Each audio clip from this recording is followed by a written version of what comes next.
So Coachella 2020, is it lit or is it just like, like what y'all think about the lineup? It looks super lit to me, honestly. I mean, what about the headliners though? Travis Scott and Frank Ocean. I don't see how you can go wrong. I don't know who Rage Against the Machine is. I'm not familiar. It's not like a rock. They're a rock group. No? Okay. They were huge in the 90s. They haven't put nothing like else out. I'm I torn don't off the follow 90s them. I back. don't follow them closely, but It's like right before boiling Okay, when I'm looking at this lineup. so it's not as hot as it could be. Yeah, I think so. Some people say Lana Del Rey should headline over Frank Ocean. that's debatable. In what decade? I don't know. Like it was a lot of people online. Like it was like hot. Like Lana Del Rey should definitely be the headliner that day I'm surprised because so many people like Frank Ocean and like want to see him perform. at Coachella. What is? I mean, anywhere. Any Frank Ocean performance is rare. That's what Frank Right. Ocean not being somewhere got people to boo fucking Drake. Yeah, Exactly. but that was- So I feel like those people would travel to Coachella just Yeah. so they can get their performance back. Yeah. But that's a small. Is that not a small number of people? This is Coachella. Like that's the biggest stage on the last day. He deserves it, bro. Frank pretty big. Yeah. I mean, yeah, he's huge. He has He's torn from 2016 still. In like 4 singles, 4 Lucy since then. I think that's a testament to how big he is, bro, because people don't give a fuck. Yeah. So he's gonna play Channel Orange, Blonde, and the 4 Lucies he dropped since 2016. No, Yeah. it was a project. And some he had a unreleased. mixtape Some unreleased before. bait. Right. He had a mixtape before Channel Orange. I forgot what it was called. Oh, Nostalgia Ultra. Yep. Yeah. Yep. And see, I love Frank Ocean, but headline on Sunday night. I don't know if Lana Del Rey is the replacement either. It's definitely not. I mean, honestly, the Sunday lineup is not as strong as some of the other days. It seems like they kind of place people yeah. that kind of went with each other. So like that whole Sunday lineup seems kind of more of a different vibe. Well, outside of Lil Uzi, but There's a lot of names that I do not know, though. Facts.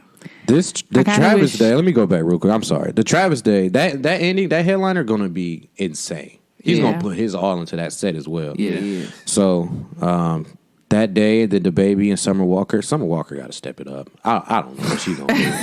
I'm gonna be honest I'm with probably you. gonna do it for the set. I don't know, Honestly. man. And he walked off. Is that how she get down? Like Damn, she- short Is- sets? Yeah. She's Well, done a short set. She's walked off the stage Right. because she was mad, and then she came back. She sits down the whole time. or anxiety and all that. yeah. So I don't know. might just- Wish her the best. I though. don't know why she agreed Yeah. to do this. This is a That's what I'm saying. This huge is the platform. That money. Big crowd. Right. She That bread. did. That, She does that Yeah. Coachella bag probably And different. it's probably people on her team saying this is the way you have to go. But if it keeps crippling her at some point, she got to decide what type of artist she gonna be. That's what I'm Yeah. saying, because any more artists make the money off of the touring and the merch and Yeah. all that. So if she just wants to be in her music release bag, she might have to settle for not that big of a check. Yeah. But I was surprised to see Calvin Harris. Like not surprised, but Calvin Harris is a huge artist. But I was looking to see if I seen Steve Aoki, the DJ. Steve Aoki? Yeah, yeah. Aoki. And I didn't see him anywhere on here. I watched his documentary or his special that was on Netflix, and I was like, I definitely thought I would see him here. But seeing Calvin Harris, they probably ran him instead of. what you think of seeing Big Sean be on the third line in the semi-little font? He ain't dropped nothing. Wait, I'm like, I don't even see him on It's here. still Big Sean, though. But that's kind of how I feel like I said about Frank Ocean. Like you torn off in 2016. Like Big Sean, you ain't dropped nothing since 2018. Big maybe? Sean on the same line as King Gizzard and City Girls. I don't even know who King Gizzard is. I don't either. That's my point. I kind of wish Meg was on the same day as the baby, but they Right. probably had to break up that monotony. They got a little thing going. Yeah, they had to break that up, I'm sure, but that would have been dope if they was on the same day. What do you think about Run the Jewels? I never got into him, but I respect him. I mean, I respect Killer Mike, obviously. Right. But that's dope. Like they name kind of big on there. They up there. I mean, they're one of those groups that has a cult like hip Following. hop Yeah. following. You know what I'm saying? Like the people that come to their shit is like hip hop head type So this shit. the same cult following that's coming for Frank Ocean then, huh? No, Nah. it's completely different following. No, I'm like two different followings, but Yeah. this is the cult following is enough to get your name this Frank big on Ocean, Coachella. Frank Ocean has a cult international following Yeah. for what I would Yeah, I think he Run would the appeal to Jewels anybody. is boom bat traditionalist. Yeah, right. Yeah, for sure. Yeah, it's like when it was that Diop, I forget if I was telling you when I opened up for the Alcoholics at the Hi-Fi Yeah. on St. Patrick's Day this past year. Their crowd was like a Run the Jewels type crowd. Yeah. It was like 35-year-olds, something like dudes who still thought they were like 22, like but real into like real hip hop. Yeah. Oh man. Like I opened and got off the stage and like dudes came up to me and were like, "Hey, young blood." Like, Oh, wow. I ain't know if he was about to be about that real bar shit, but I fuck with it. Wow. Yeah, it was like that type of crowd. I love the impersonation. Yeah, I know. Couple of joints I love to see was YB and Cordae. I think his name could have been a little bit bigger because he had a great year. Which day is he on? He's on Friday. He's like right smack in the middle. And then Freddie Gibbs and Madlib. I thought that was super dope. Of course, they had a great year too with Where that they at?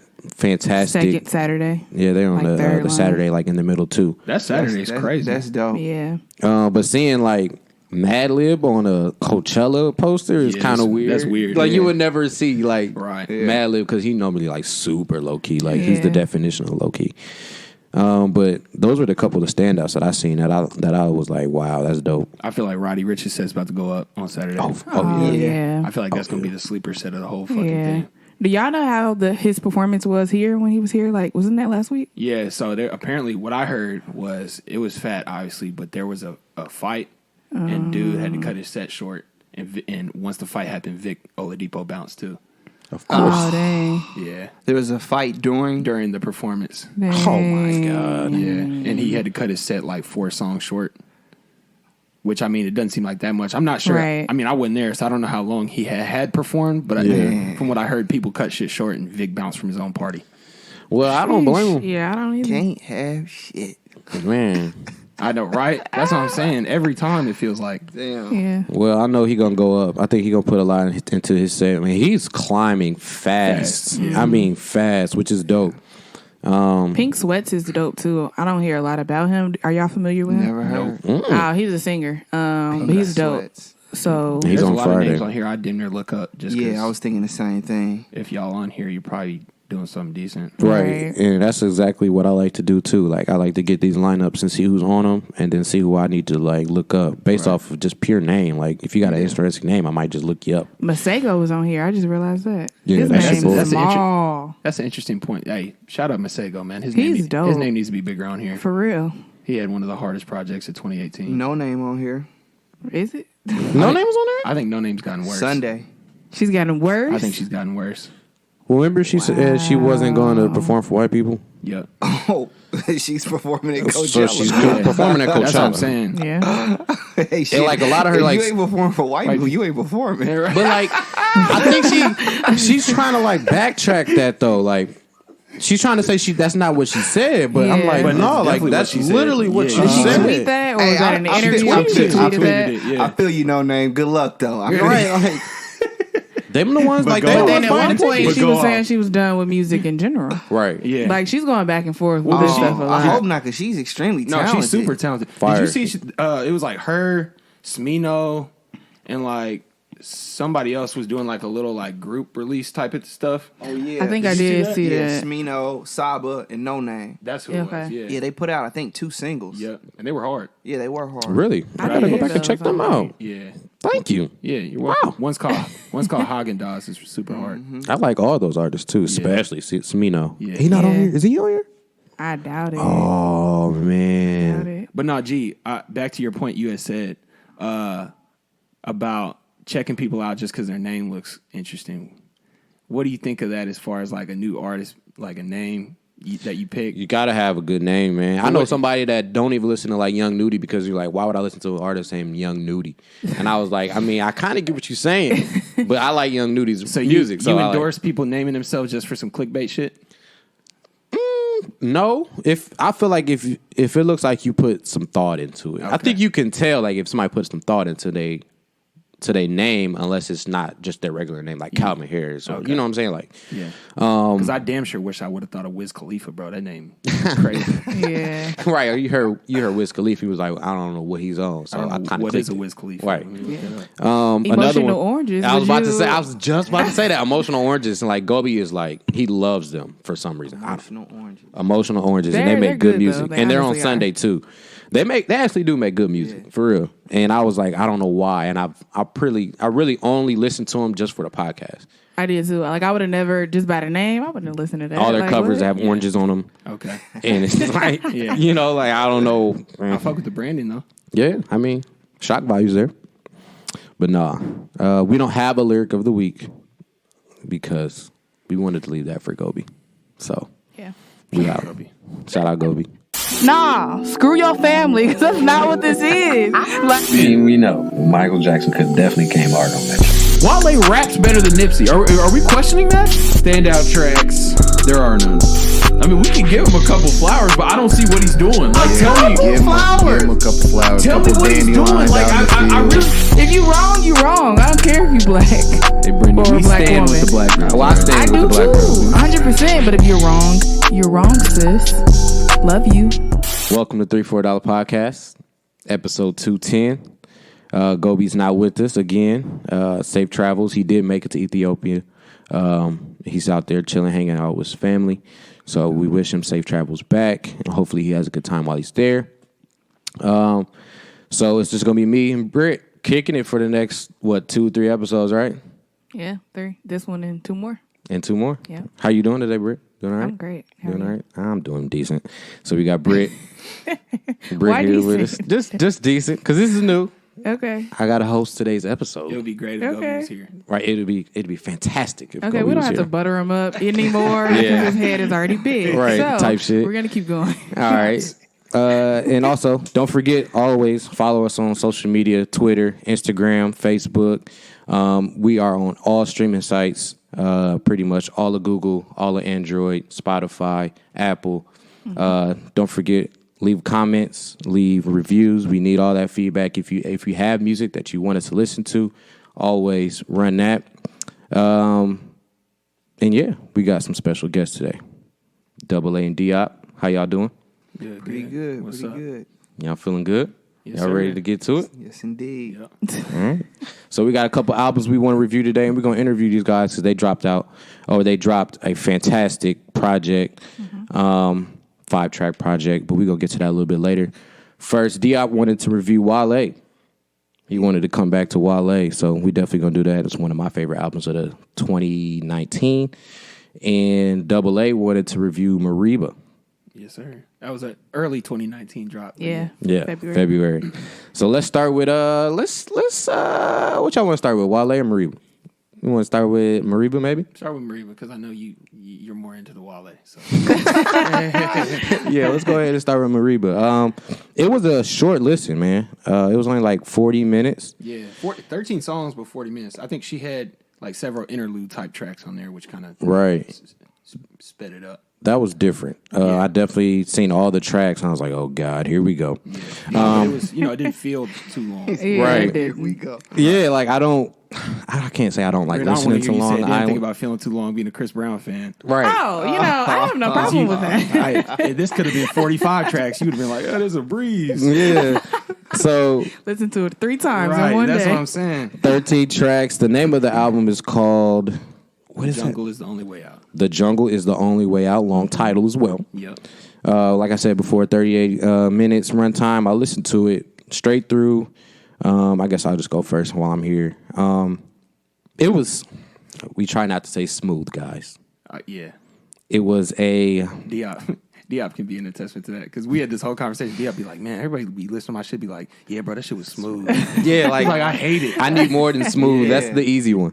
I think it was an eclectic album, though. It was different. It was something that I wasn't expecting out of it. Who is she signed to? Interscope Records? Yeah, but she did. The way I find out about her is because she does a lot of shit with Dreamville. Okay. Yeah, she does. And she did shit with I think JID was where I originally first heard her. Yeah, she has Jid on here and she has Black on here. Earth Gang. She does a lot of Yeah, stuff with with too. Earth Gang. Actually, Okay. Earth Gang may have been where I heard her first. But anyway, Yeah. so she was on that Dreamville project last year too. Okay, so she was on the Revenge of the Dreamers. Yes, Yeah, sir. she was.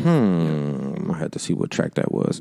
But the songs I liked were Black Truck, Yep. My One, Heat Wave, Sandstorm, and Stay True.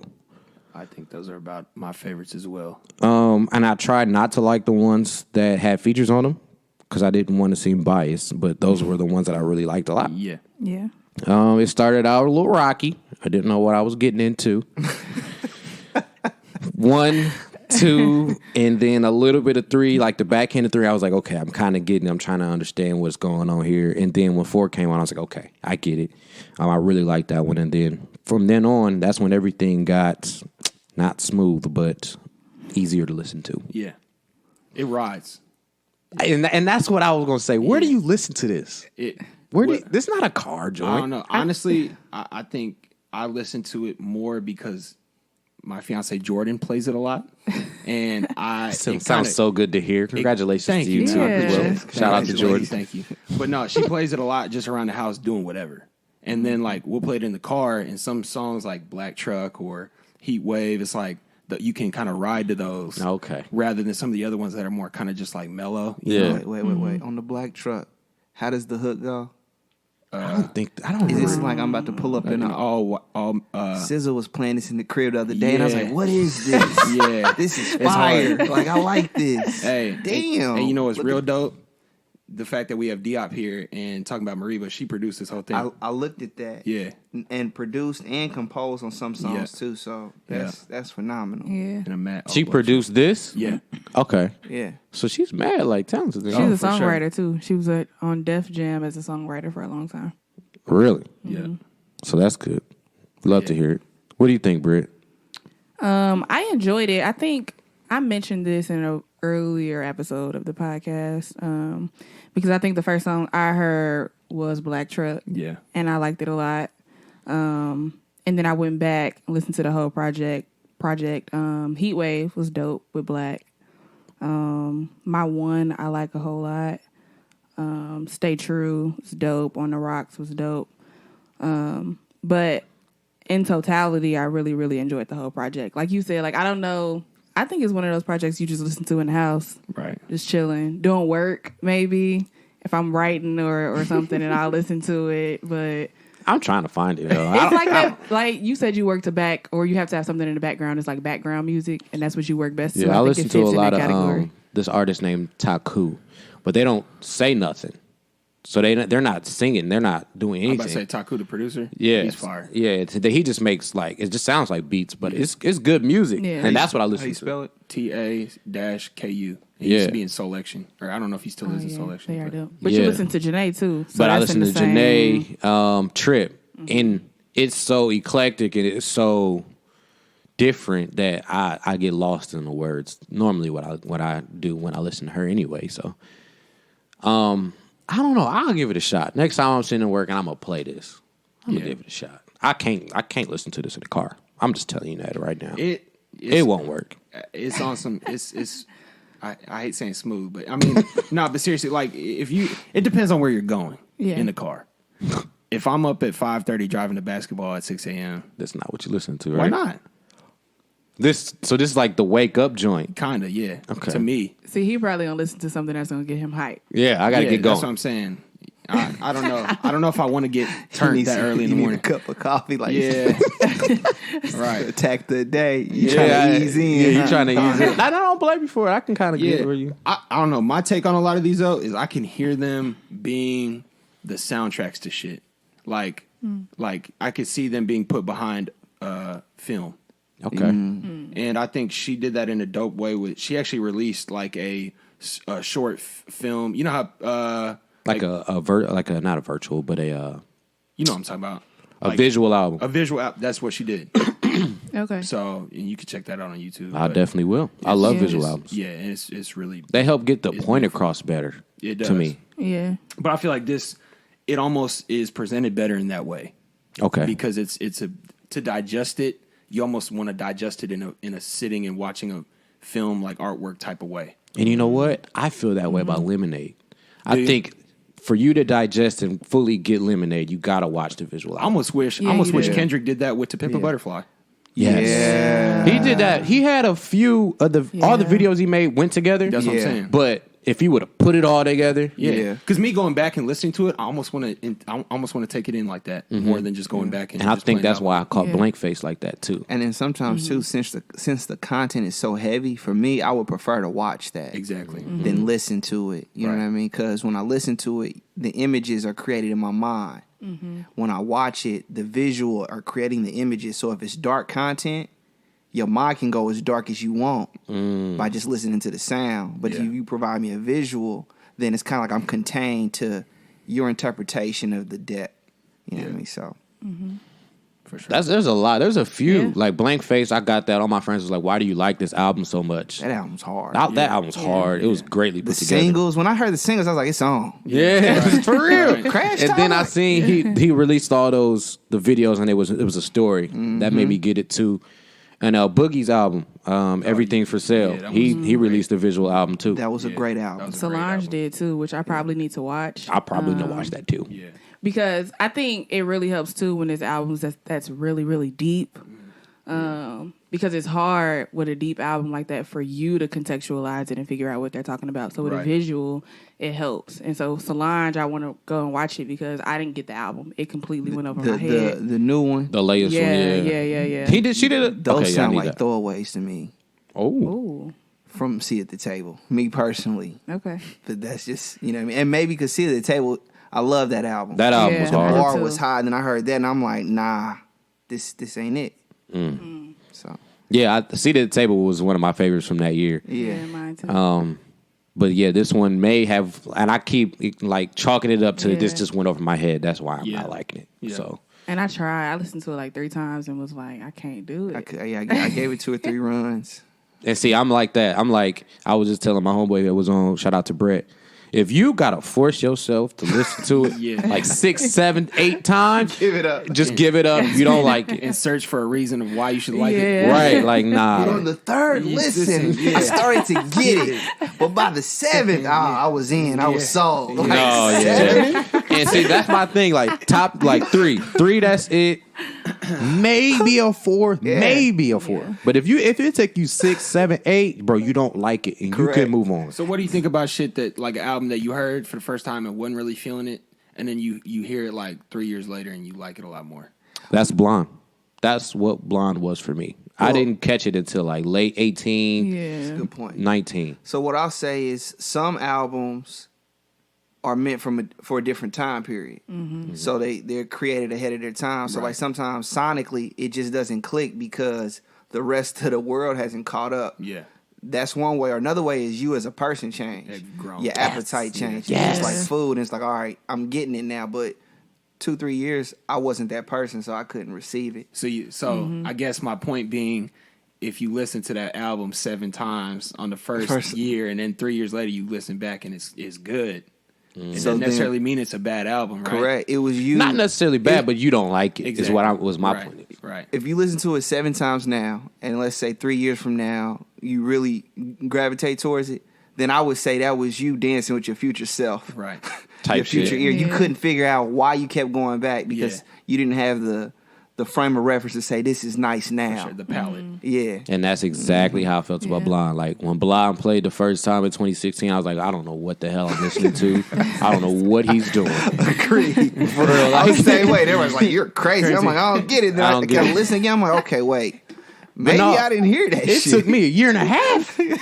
But then I was like, whoa, like, and I don't know if it was like the emergence of like Travis Scott coming in, and then like when he dropped Rodeo, and it was like you were supposed to listen to that differently. Yeah. And then just our society growing and Yeah. your mind being liberated in different ways and different people and pushing different causes in their life. And then I was like, well, something just came over me. I was like, let me try Blonde again. I don't know why. Yeah. And then I just played it and I was like, whoa, okay, now I kind of get it. And then it just hit hard. I was like, nah, that's my favorite album from that year. Call me crazy though. I also feel like there's been a return to being cool with like softer shit.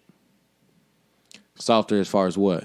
Like the tone of the album, or like even Subject matter, all that. Yeah, Like it doesn't have to be like super masculine, over the top, like hard shit. Yeah, I would say. I think two things that assisted with that: melody. So just with the blending of melody, like before is like the dominant voice. At least if we're talking about hip hop, was like extremely rough. That was how it had to be presented. Right. Even though Jay-Z wasn't rough, some of his concepts was rough. Yeah. Some of the things he was saying was subject rough. matter. Yeah. When you bring in melody, sometimes how can you say so much rough melodically? Yeah. So it's like, all right, now we got this whole new piece. But then I think that's one thing. But I think also too, just in terms of things that are happening with gender norms, Yeah. a lot of in terms of what is appropriate now that was extremely like taboo years ago is now on the table. Yep. Yeah. So now people have all these tools and concepts they can paint with and find somebody that's going to agree with them. Yeah. And they'll be all right. I feel that 100%. Because it's like he said, like with gender norms and the things, like I said before, like social things that were on the table and the conversations that were being had. Yeah. Like 2 years after that album came out. Yeah. And then I was like, I kind of agreed with the things that was going on and everything that, the direction of what was going on. And I was like, okay, maybe it's time for me to digest this music now. Yeah. And another thing I add too is with melodies, the same thing happens in the production. So a lot of times you hear a lot of emphasis on 808s and melodies together. Mm-hmm. You can thank Kanye for some of that too. Yes, I was just about to say that. He pushed the envelope. So then it's like they don't want just a nice hard-hitting loop where you just bop your head to the same constant sound. Yes. So I think that's another thing too. So now it's pulling at your soul. Like I can feel this. Like Boogie's album, like that was oh my God, soulful melody rap in a whole nother way that wouldn't have existed. There was no pocket for that 4 years ago, 5 years ago, like it is now. I think that album was brilliant. That was a great album. But yeah, what'd you think about it from what you've heard for the Mariba? Man, I can't even remember the 3 songs, honestly. I got it saved, so I know I listened to Double A and checked it out. But I will say that Black Truck song, I heard that and I kept asking, what is this? And it was all in my head, pulling up Black Matt Truck. I'm like, oh, okay. Goddamn right you are. So, I mean, I liked what I heard. She raps a little bit on that joint. Yeah, too. she did a little does. rappy rap on that joint. And the fact that she producing, I mean, Yeah. I respect that a ton. Yeah, anybody who is their own team, Yeah. you got to kind of throw respect to, even if you don't necessarily like the project. Yeah. I think you just got to respect somebody doing that much, And then from a financial, she puts herself in a better position to age. Because you think about it, artists, the vocalists, can age out, and like people are like, oh, they're getting older, or they're not as sellable. I hate to say that, but from the production standpoint, like Mike Dean is how old?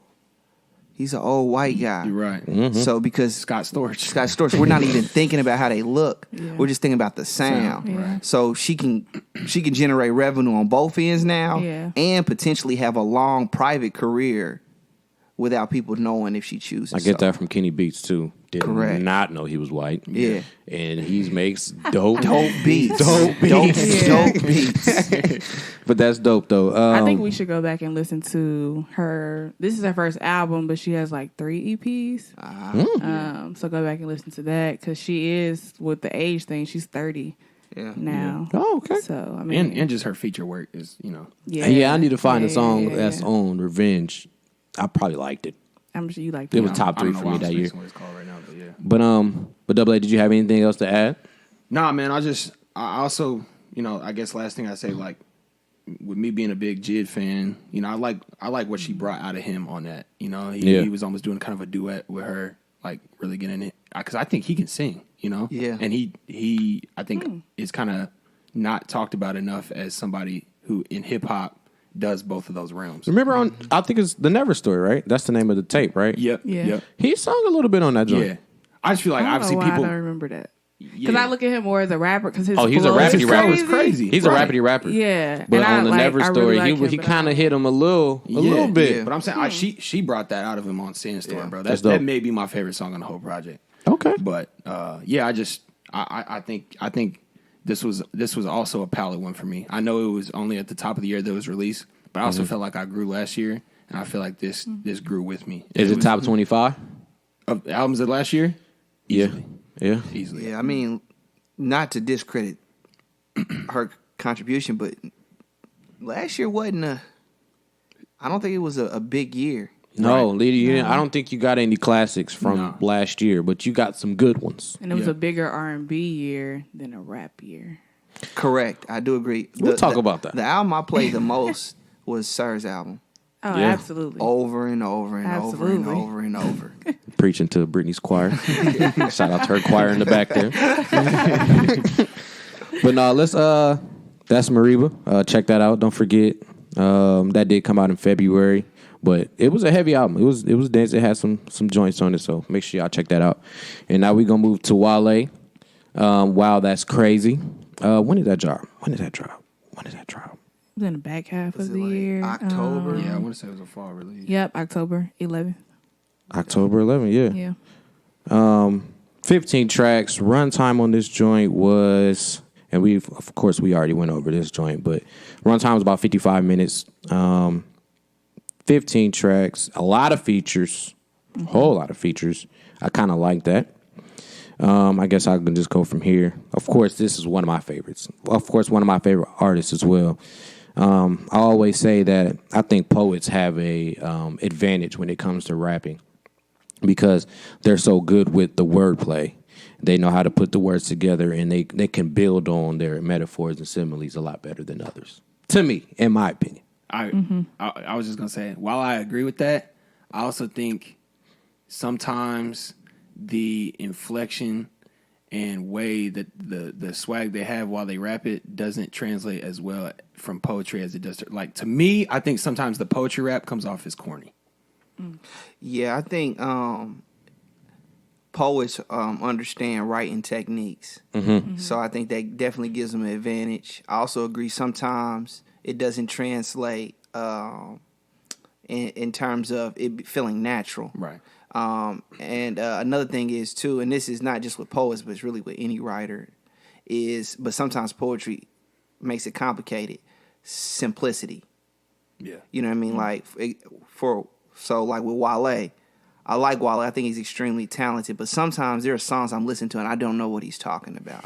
And I'm like, wait, man, bro, I think I'm intelligent enough to know. Well, maybe it's abstract. Maybe I'm not supposed to get it. Yeah. So maybe I'm listening for the wrong reason. Same thing with poetry. I think sometimes it's not supposed to transfer literally. It's supposed to be more of an abstract painting. And then it's about what you prefer with your art. Yeah. And I think on this one, he set out and had a mission. Yeah. He knew what he wanted to talk about on this, Right. and he accomplished it. He did. So let's see. Sue Me, of course. And he started the album off with Sue Me. Yeah. So it's like, wait. He set the tone. Put your seatbelt on. Yeah, Right, that's exactly yeah, what it yeah. He was. knew what he was gonna be talking about from that song. Yeah. Oh man, like I can go on and on for real. Like Cliche with Ari Lennox on it. The Bryson Tiller joint I liked a lot, and I really don't care for Bryson Tiller that much. I don't think that was a strong Bryson Tiller showing, honestly. It wasn't, but thought he I was- liked it. I feel like this was more. It went along with his first project. It went along more with Trap than Soul. what he's been doing. Right. Like this was Trap Soul. Yeah. Bryson. Yeah. And then I actually liked On Chill with Jeremiah. I can't stand the kid. I did. Jeremiah? I don't really like him that much. I mean, When Chill was a hit. Yeah, I like that Well, joint. was that not the single? Yeah, from well, the, that was Yeah. the single. Yeah. I thought the BGM was. Or I thought that was. He had just- a few. Yeah, well, he singles, dropped a few. 'cause Well, Black maybe I'm- Bonnie was a single. maybe I'm Yeah. thinking On Chill was kind of the radio joint though. Yeah, Yeah. yeah, it is. My least favorite was Routine.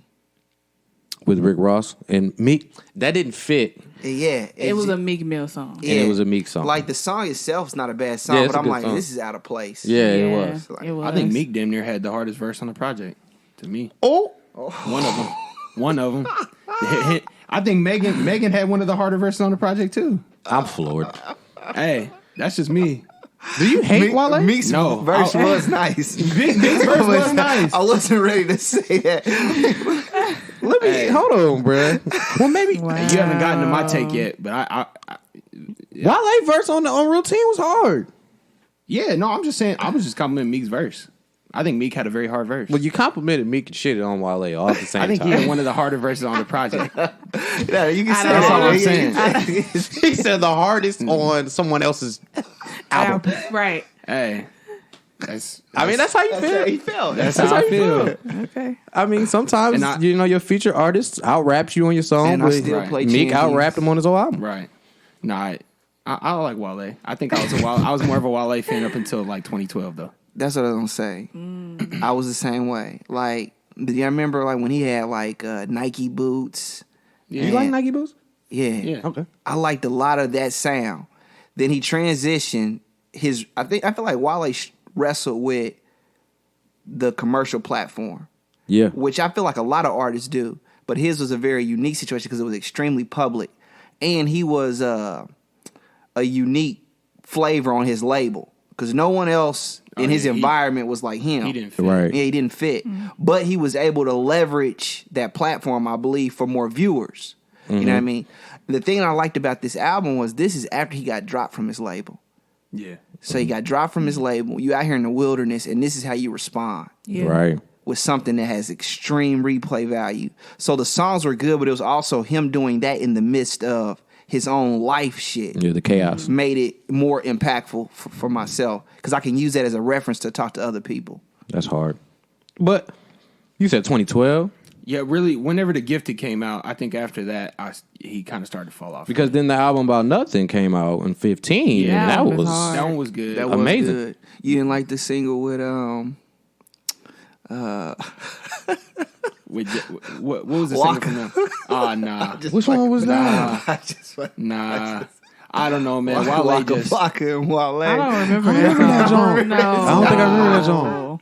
I don't think I heard that. Which one was that? I'm Is gonna it go back. Wale song or is it Walker song? It might be Walker's song. Oh no. I don't know. I'm gonna look Is for it his that. music I'm that turns petty you for off that. from him, or is it his? Because a lot of people have an issue with his personality and him kind of like, for lack of a better word, because I don't agree with this phrasing, but like him crying for the attention of the industry. What, kind of being a diva Yeah, type of thing? sure. Yeah.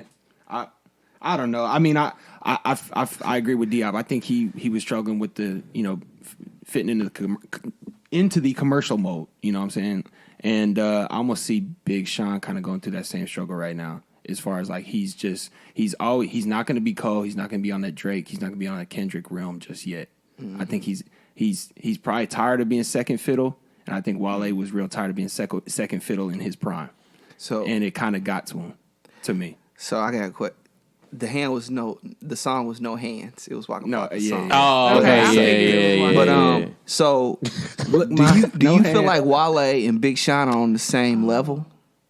Yeah. Today? Yeah. No. Yeah, they're tier 2. You said today? No, they're Today? not. No. Or what level? Or what's the difference? I think Wale has fallen lower than Big Sean. Holy smokes. Today. today. No, Got you. God, no. But historically, you put them on the same Yes, level. Yep. They're Got tier you. 2. The All right. tier 1 is Jay-Z, Cole, Kendrick, Drake. And then they're tier 2. So I think they're tier 2, but I look at the opposite. At first, I looked at Wale as falling lower than Big Sean. Yeah. But now I look at You think Big Big Sean Sean? lower than Wale because Wale has a fresh contribution that I can measure him off of. Yeah. Big Sean just put out the song with Janae. That was not good. Janae and then the music with ASAP Ferg. And that's I fuck with the ASAP Ferg joint. yeah, Yeah. but it wasn't substantial. right. You know what I mean? So now it's like, all right, bro, what do you got going on? And I still like, bro, be humble. Yeah. Yeah. I'm never gonna forget that. Right. So like he has to respond And I know he will. I'm thinking he will. That's why I think Big Sean is in a rare or he's in the position to where the next thing he drops determines if he stays on that tier. Exactly. And that sounds like Meek too. So Meek dropped Championships, and he said that in his interview. Like, if this one didn't work, my career's done. But here's my and it worked. In my opinion, a lot of people disagree with me on this. I put Meek in tier 1. Ooh. I put him in tier 1.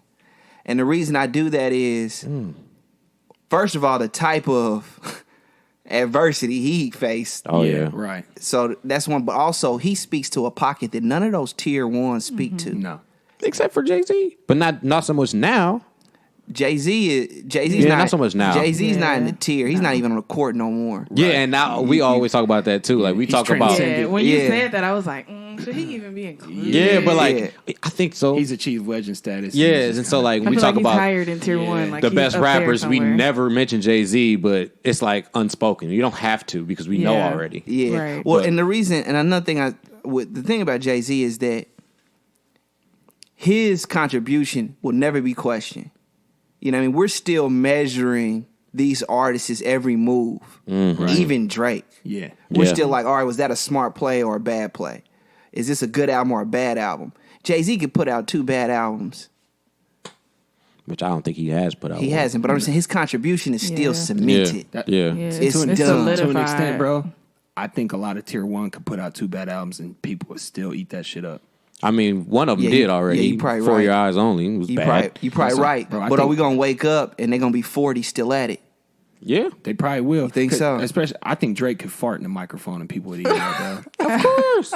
He put out You're probably right. No, he's dead ass because he put out that. Scorpion wasn't top tier. Don't go there. Don't go there with me. Don't go there with me. Scorpion wasn't top tier, bro. It was him. It was Drake scrambling. Scorpion had some songs on it. I didn't even make it through the second album. The second part was probably the best part. It was him scrambling Yeah, trying it to. It was him scrambling trying I to come up can't with do some shit. monotone singing Drake entire album. I just can't do it.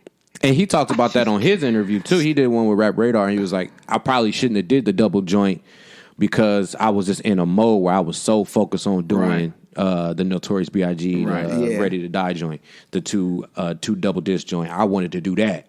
And he was like, "I probably shouldn't have." But side 2 was where he was rapping the most, wasn't it? No, side 1 was the rap. Okay, side 2 was more the the R&B. Okay. It had some hits on it. Oh, Though. it had some joint. I thought he rapped his ass off on the whole I did too. first joint. My thing with Drake, he switches up his style so much though, to where even if he puts out bad joints, he will still be rapping it for you. But that was what I was gonna say. He did put out something shitty, and motherfuckers loved it. He put out the project of old songs, and it went platinum. That's okay. We heard them already. I would rather hear, and it went platinum. I would rather hear that than the Big Day. Is that the one? Because that was right around the same time. Oh. I guarantee you, if Drake did a care package tour, it would outsell the Big Day tour, which got canceled. But see, okay, the Big Day. That's all right. not fair, bro. Drake outsell. I mean, Drake he outselling everybody. I'm saying Drake's big enough to general. outsell somebody on some old shit than somebody hot as Chance with some new shit. Nah, agree. He could probably have a few bad albums, and people would argue that it was okay, and still rock with him. And see, okay, my thing with the Big Day. I just said that because they came out around the same time. Yeah, I feel you. I feel exactly what you. It was shitty. So It's called the Big Day. the Big Day. That album was not for us. Just like For Your Eyes Only was not for us. Right. The songs were good. Who was the Big Day for? His wife. It was for his wife. Oh. Probably now you go back and listen to it. You put yourself in that shoe. I'll try that. You might get it. And it's okay. It was all about his wedding. It was all about his wedding and his literally. wife. Literally, and everywhere. And so the songs weren't bad. Like the music wasn't bad. It just wasn't for you. So you're not going to gravitate towards it. So let me ask y'all a question. Do y'all feel like the artist, it's the artist's job or a part of the artist's job to take what they want to communicate to one particular person or one particular idea and try to make it accessible to the masses, to a lot of people? No, they had the artist had no responsibility to no listener at all. But if that's what you, I was going to say, your expectations have to be aligned with that. Yeah, because you can't expect a national tour. And if you don't want listeners, why put it out? Right. I mean, your wife can only buy so many tickets, Chance. I don't know. I don't know if he was really upset about the reaction. I don't know. I just know that I don't believe that the artist has any responsibility to the listener or anybody else, maybe their studio or, the record label. I don't know. That responsibility is different within itself. But if you put that out for that person's eyes or the big day between you and your wife, right? Yeah. Your expectations needs to align with that. Right. Like you can't be mad if you don't sell. That's right. Right. But in their eyes, it was for everybody. Hell no.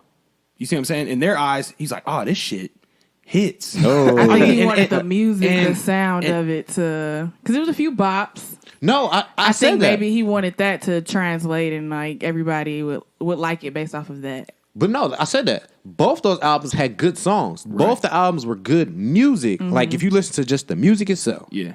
But if you try to, immerse yourself in that feeling like we did with Mariba or, Wale for this, it's not going to connect because it's not for you. Here's my thing. Speaking in a more general sense, and Diop can probably back me up, is this. As artists, your last shit to you is your best shit. It better be. That's what Drake said too. And for him to not expect that he would sell a national tour amount of tickets, I mean, he's going to expect it regardless because it's his last shit. Yeah, because he put it out to the public. Yeah. But it's kind of hard. I mean, I just feel like, I don't know. No, yeah, for sure. I think I mean, in hindsight, he should have probably been thinking, okay, this is a real niche audience to this album. But he wasn't. Yeah, and I guess, too, it's about intent.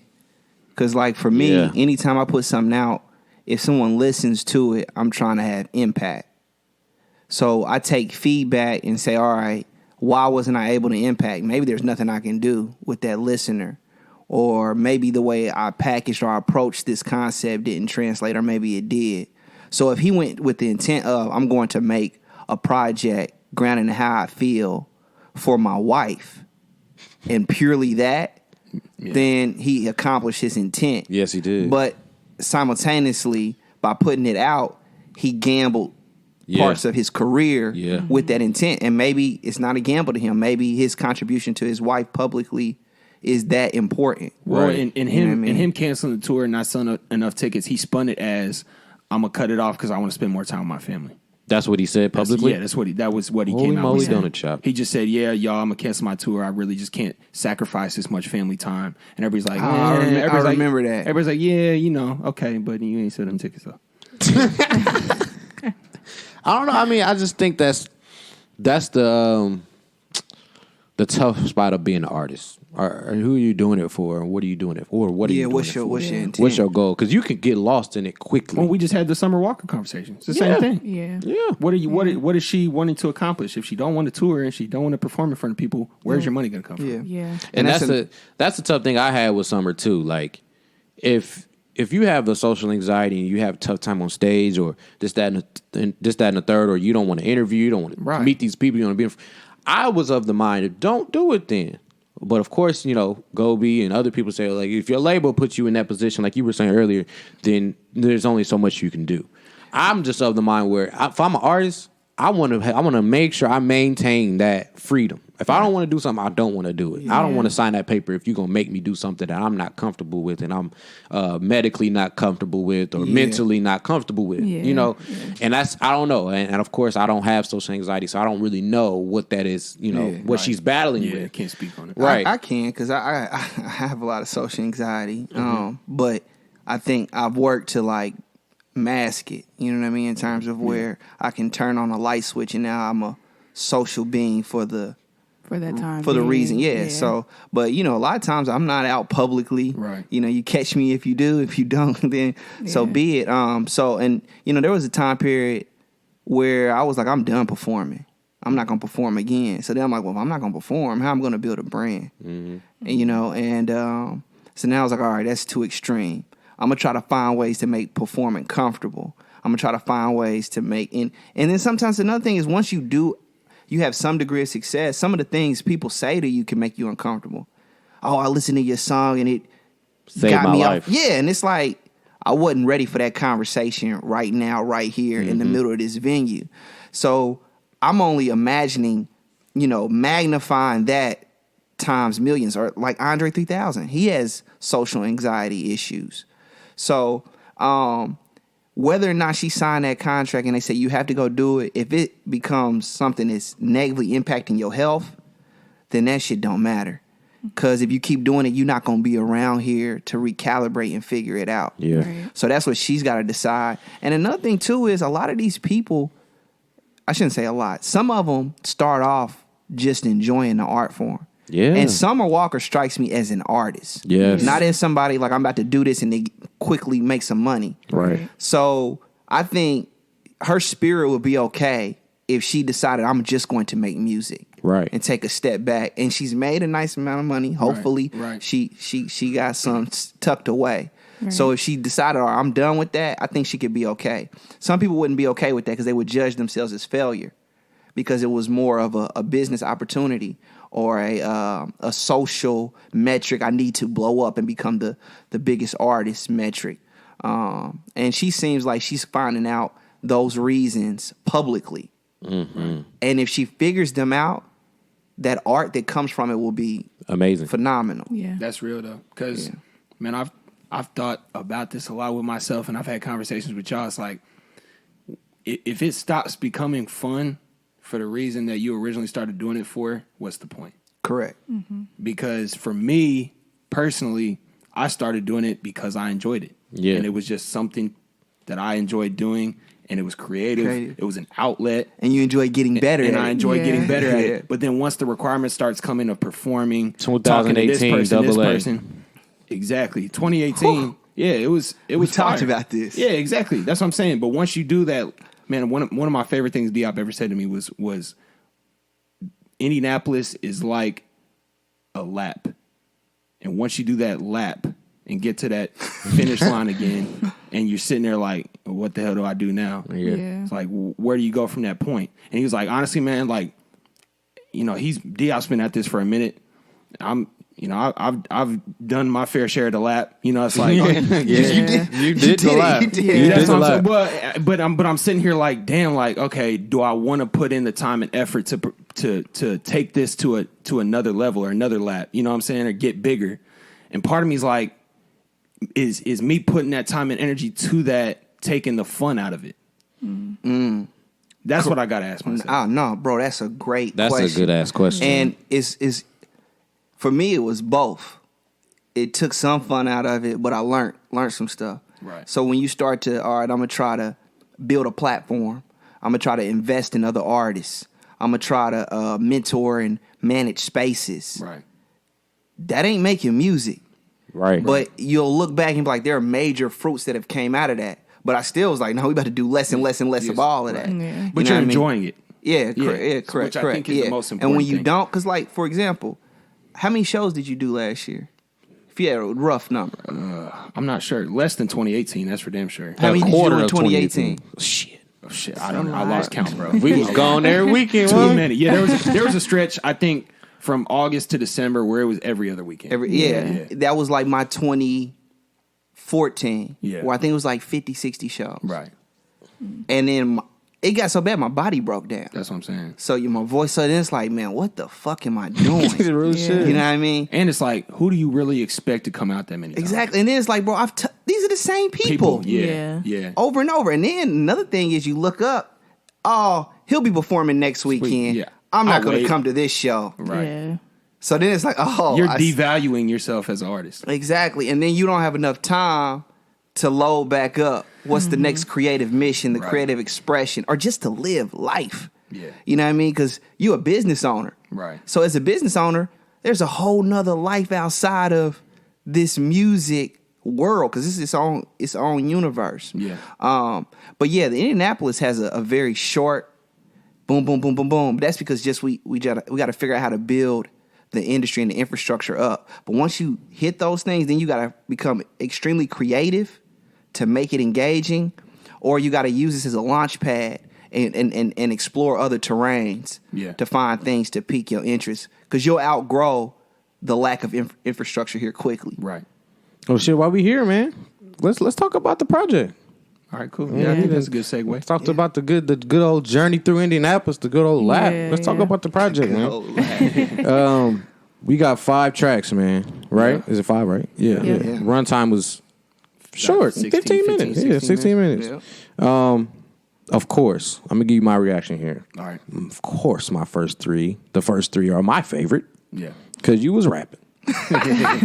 Love a little rap. Yeah. It felt good. It really did. Yeah, top 5 waves and Heat Check. All was raps. I actually love the hook on Heat Check. Oh, thank you. Yeah. You did a little good job on that joke. Hey, funny story too. Bro, we were so stumped about That hook. Like, so I could that's tell. 3 I could hooks tell. later. You know what? I could tell it came from a thought. Like I don't know what else to say next. well, because here's how I came. Diop had named the beat Heat Check. Yeah, I Okay. just made some shit. Made I was some like, shit "Heat up. check." you know, I see that a lot. Like you can tell when somebody be like, I don't know what to name this beat, Yeah. so I'm just gonna throw something here. But I don't know. No, so I had written. I mean, the beat was fired. Beat's good. I had written both verses before I came up with a hook. I was like, "Yo, Diop, you know, what you thinking on this hook?" He kind of laid down a skeleton or something. I was like, it's not hitting like it should. You know what I'm saying? So we kind of sat on it. And I was like, what the fuck's this shit called again? Heat check. I kind of sat there. I was like, heat check. Heat check. And I was like, that kind of bounces. Like, deep. Wait. Go for that heat check. I was like, okay. It had that bounce to it that it needed. You know what I'm saying? Yeah. Because it's a song to kind of get you in that zone. So, yeah. Did you have a conscious effort to rap more on this joint? I did. Well, and it wasn't like, okay, I'm gonna make this project with Diop and I'm gonna rap. No, it was more Diop's production. Because I mean, I write to the production that I hear. Okay. That influences my mood, my sound, all that. And Diop has this knack to pull out, you know, for me at least, my best lyrical ability as far as just his beats allow you to have that spotlight on your vocal and really showcase what you can do without being able to hide behind a real, you know, banger heavy type, you know, production, real bouncy stuff. It's like, I don't know if I'd say there's a radio hit on there. Maybe Heat Check because it's catchy enough, but I was okay with that. You know what I'm saying? I wanted to be in that lane for this joint. I get that from Diop's beats though. Like I wouldn't say simple. That's not the word, but it allows the artist to have room and freedom to do whatever they need to do. Yeah. And the beat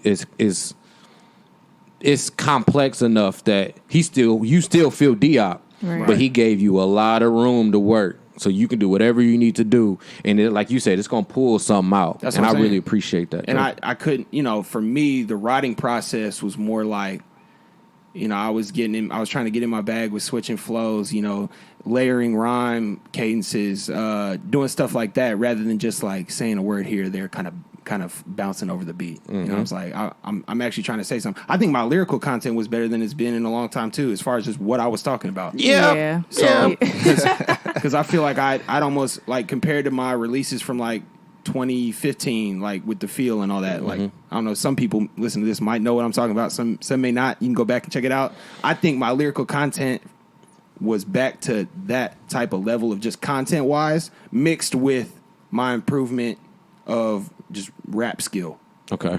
Just flow wise. So Close with it. I don't know. I felt really good about what we achieved together. I think, and I've had so many people just tell me that, you know, they think me and Diop have natural chemistry, and I think I feel that as well. You know, I think Got It was undeniably a good That example song was of hard. chemistry. Yeah, Yeah. absolutely. Absolutely. Yeah. People still talk about that. Still, Yeah. to this Like, day. how long y'all been working That's one of my together? favorite songs. Right on. Yeah. I mean, shout out RTV6, just put it on there with a That pencil. was Yeah. dope. That That was was mad dope. Yeah. How was that feeling? I didn't expect it, but dude had met me when I went on there for Treese promo for Right. his past Treese, the producer on there, and he was just like a really big fan of local hip hop and the Yeah. local music scene, and he wanted to integrate it more with their broadcast. Wow. So I thought that was super dope. And then next thing you know, he's tweeting at me, yeah, you know, look like Double A and Diop were good luck charms for the Pacers tonight. After I was like, oh, he didn't do that, did he? Yeah, he did He that. did. So did. yeah, it was dope. What about you?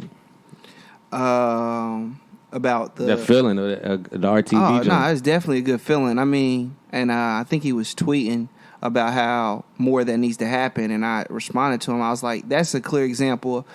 Once again, I was talking about in terms of like, once we hit that lap, we're done. Mm-hmm. Well, the way to change that is people who have access to platforms integrate in the local art. So that was a case in point of this is how you build and expose the art to not just because some people may watch that and may just be passing through the city. Right. You know what I mean? Or the Pacers administration. You never know who sees that and then therefore wants to do that more. So I think it was a great example of how to build. And we just need more people in places to do those things. So it felt great. It felt damn good. And like that song came out. Yeah. Yeah, that's what I was thinking 2018, summer 2018. Yeah. So it's old. like, man, this has a hell of a life. You know what I mean? Yeah. That joint is hard. Yeah. But I think that song was big for just me and Diop, just as a collaboration, because it was organic. I remember I found a beat, and a lot of times it's like, for me, that was the point in my career where I was like, I don't want to get people on a song because I want that person on a song. I want to feel that I need that specific person on this beat. And you hear that a lot in the music industry, like, oh, I heard this beat, I did this verse. Oh, I want this person on this. Yeah. specific. Right. Yeah. Rather than like, oh, I've been wanting a Diop feature, so I'm going to throw him on this beat. Yeah, that was our Yeah. first. That's the first time we ever worked together. Yeah, ever was got it. So I think that was Well, huge. you did right. First time at the line. But I think that was the fact it turned out so well was because we were like, all right, and I was like, man, I hear Diop on this. Like, I don't want anyone else on this shit but Diop. Fire. Yeah. So it was cool, and he That's killed dope. it. So I enjoyed all 5 of the songs. I just want to say that. thanks, Britt. I thought it was interesting that you started off with top 5, and I love the opening line. Like, that was hard. I'm top 5, and I'm all 5 of them. Like, and from that, I expected. I was like, okay, so all 5 of these songs gotta be heat. They better. Yeah, exactly. And they were. I think my favorites probably were, of course, top 5, Waves, and then Miss Darling. I never heard Paper Cleveland, like him rapping. Yeah. I've seen him out a lot, but I've never heard him rapping. But I thought he did even a great job on this track. Baby Ebony, we already know, like he's really ultra dope. talented. Yeah, shout out, Yeah. shout out Paper Cleveland and Baby Ebony for blessing the shit. Both of them are extremely talented in both their rapping and singing lanes. Yeah. Which Yeah. is something I'm extremely envious of. So I mean, go check out their shit. And I mean, the thing is, I wish I could have given a bigger taste of them on this project because that was just the tip of the iceberg of how talented they are, really. Yeah. So Because, like I said, the song with Paper Cleveland, because I never heard him before, I was like, okay, maybe I need to find something else that he's on, that he's done, because I thought he did a really, really great job. But what I do want to know is, I think from Delaware to Peak to How Soon They Forget, there was always some type of theme within the project. I didn't catch one with this. Correct me if I'm wrong, if it was one, but with it potentially not being a thing was the process and making this project different. I think as far as a theme goes, I don't know. I think Diop can kind of help me out here as far as like with the production behind it. I kind of, like I said before, I kind of wrote to how the production was making me feel. I don't know if there was necessarily a theme to the production you were going with. And you love that saying that of the title of the joint. It takes a little more. Yeah. That's something that I don't know. You say you live by. Or you got that from somebody. I remember you telling me that before. It's the slogan of Champion Brand. Okay, which that's what it was. Is one of my favorite brands in history. Period, because of their longevity and quality and all that, and being able to reinvent themselves. So I think, it's funny. I do some interviews and like y'all are just that dope to get this, like me to think of shit like this. But it just comes to me for the first time. I'm like, damn, like maybe I called it that because of this. No, really, me just saying it right here made me realize it takes a little more. Being compared to Champion as the brand made me compared to myself as my growth, to being able to reinvent myself, for Diop to being able to reinvent himself as a producer. Right. Comparing the slogan of that brand to the slogan of ourselves, I think is, not to get too deep and corny, whatever. No, get deep, man. No, I think really calling the project that kind of speaks to what we created from it and where we've come as artists. As a testament to, like we said, we've done the lap, but this project was kind of like, all right, let's test the waters of where we can go. Right. What do you think? Cool. Yeah. So speaking in terms of thematically, I don't think I initially had like it's going to sound this way, Right. or it was more. I was just going through the thought process of, all right, so I know Double A's approach. I kind of know what he likes. I also know what I like as a producer, as a writer. So how can I try to mesh those worlds, but also kind of like one of the things that I always want to do is that you still can be like, okay, that's a Diop beat, whatever the fuck that is, because I'm still figuring that out. Yeah. And I also wanted Double A's vocals cut through records, his sound. So I wanted to make sure that I made production that made it easier, kind of as you said before, for him to be prominent once it was mixed. I'm big on sampling. I'm big on feeling. I'm big on soul. So when I started to hear, excuse me, some of Double A's lyrics, I started to chuckle because what I sample is something that impacted me. So if I was to write to it, it would probably be something impactful in terms of how it made me feel. So to hear that impact his writing was like, all right, bet, we headed down the right track. Right. And I just start sending him stuff. And then some stuff he would come and I would play for him. And we just go through a process of, nah, not that. Yeah, that one. Maybe that one. There was stuff we recorded that we didn't even put out. No. You know what I mean? And we started at the beginning of last year, didn't we? Yeah. Well, yeah, like even late 2018, kind of going into 2019. Correct. Late, yeah. So it took some time, you know what I mean? And we weren't necessarily in a rush, No. you know? Yeah, no, it took some time. How did you narrow it down to these specific 5? How did you know these are it? Like this is. I think we just kind of got an ear. Yeah. We I know was like gonna say, these are like after a while you can like, all right, this ain't it. Yeah. This won't make the cut. Yeah. And then once you know what won't make the cut, what makes the cut, everything has to measure up to that or be beyond that. Okay. Was you gonna say something, bro? No, I mean, yeah, I think as well. You know, we knew we kind of lengthwise kind of what we wanted. Yeah. We were thinking like 4 or 5, and then I recorded top 5. I was like, 5 tracks and all 5 of them hits. I was like, well, I guess we need 5 now. But no, I think we were really confident in those 5. We were, and I think we were cool with not having filler. Correct. Yeah. Which we to hold ourselves to a higher standard. Yeah. We shouldn't want filler. Nah, not at all. Like if a project I did with Mandau recently, it ended up being 8 songs. Originally it was 16. But 8 of them it just wasn't good enough. Right. A lot of people be like, oh, that's not long enough, put them all out. Hell no. Fuck no. Especially when you competing with so many people to hit play and give you time. Right. If you give them your best contribution, whether it's 8, 9, 10, then they'll return with that expectation. And I feel like we did that. And I feel like, we haven't talked about it, but if we were to do another one, hopefully, the goal is, all right, have y'all seen the growth? Yeah. You know what I mean? Because, I can listen to it now, and there's things in the production that I do better now than I did on the project. Well, shit. I mean, you think about it, some of them beats probably over a year old now. Correct. Which is crazy. Correct. Yeah.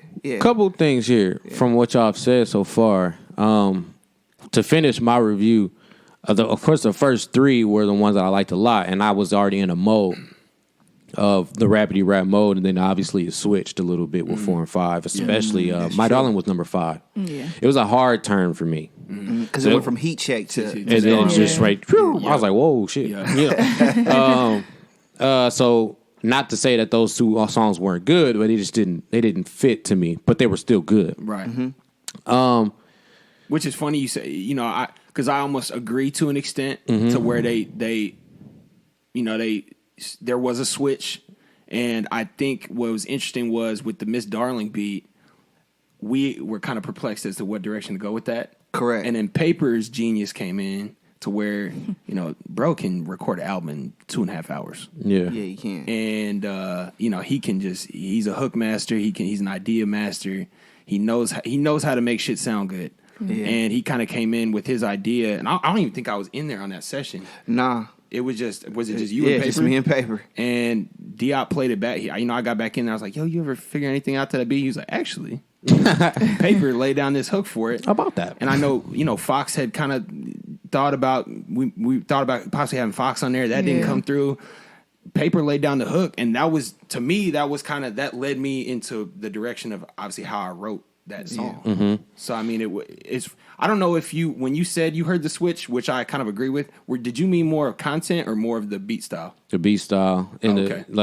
Of course, like.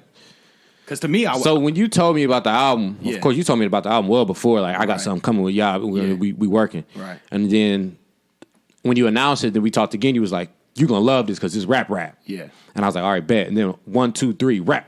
Yeah. And then it was like 4. It was like, whoa. And then 5 was like, oh. Yeah. You know, I was like, this is not the same. Not in a bad way though, because the songs are real good. Right. I do, and I appreciate them. And I was thinking of Jordan the whole time. I don't know if that's what you was the inspiration. If it was abstract, maybe. A little bit. Yeah. Okay. Which is also another thing that I don't think a lot of artists, at least male hip hop artists, do in terms of content, like Miss Darling. Mm-hmm. I just don't feel like it's a lot of that or enough of that, in my personal opinion. So, but I say all that to go back to something that Diop was saying about those filler tracks, right? I had this, me, Britt, and Gobi go back and forth on this topic a lot about the filler tracks and putting together something cohesive, something small, all fire joints. And I think 2 artists that really needs to do that right now to solidify themselves as legend statuses, Chris Brown and Drake. You got Chris Brown out, they give you 50. Right. 28 of them filler, maybe even 37 of them filler, for real. And then you got Drake, which I don't believe that he's dropped a classic album yet. Mm-hmm. If he was to hone in, which he said he's doing right now, in his last interview with Rap Radar, if he was to hone in, really sit down and give 11 to 13 hard tracks that you cannot deny, right? I think he would then solidify undeniably GOAT status.